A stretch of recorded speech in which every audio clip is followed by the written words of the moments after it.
arhitekta u arhitektonskom birou SB Project. Nalazim se u jugozapadnoj Srbiji na manje poznatom delu planine Tara na Predovom krstu, a danas govorimo o arhitekturi planinarskih domova.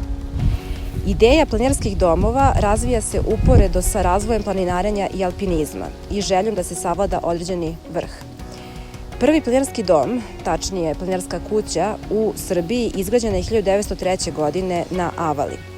Predstavljala je veoma skroman drveni paviljon koji je bio namenjen prvenstveno šumarima i izletnicima za skrivanje od vremenskih nepogoda. Tek 1925. godine, uz velike napore planinarskog društva, izgrađena je nova drvena baraka.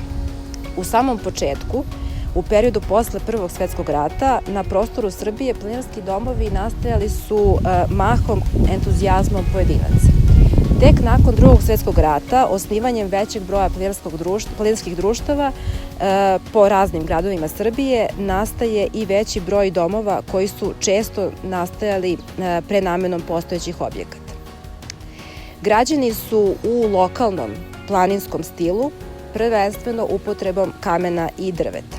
Odlikuju ih strme krovne ravni, kameni podzidi, drvena konstrukcija itd. Enterijeri su mahom drveni i sastoje se od zajedničke prostorije sa ognjištem i prostorima za spavanje koji su kod manjih domova često bivali i spojeni. Posebne arhitektonsko-oblikovne karakteristike kod većine domova u Srbiji ne postoje, zato što su one građene tokom dužeg vremenskog perioda, tako da se na njima mogu iščitati različiti slojevi nadogradnje, adaptacija, sanacija itd. Objekti koji služe kao planinarski domovi danas traže u najvećem broju slučajeva ulaganje i rekonstrukciju. Pojedina društva, veća planinarska društva, uspevaju da prikupe određene donacije, ali postoje i pojedinci koji prepoznaju potencijal i važnost obnove. To je upravo slučaj sa starim planinarskim domom Predov krst, odnosno lovačkom kućom Predov krst, ispred koje se ja nalazim, a gde je nedavno započeta obnova entuzijazmom i ljubavlju pojedinca prema prirodi i prema ovom kraju.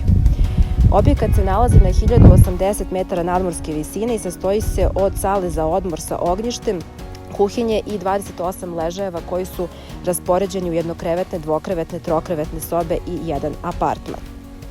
Nadamo se da će ovaj dom uskoro sijati punim sjajem, a da ćemo mi pomoći u njegovoj daljoj aktivaciji. Pozdrav!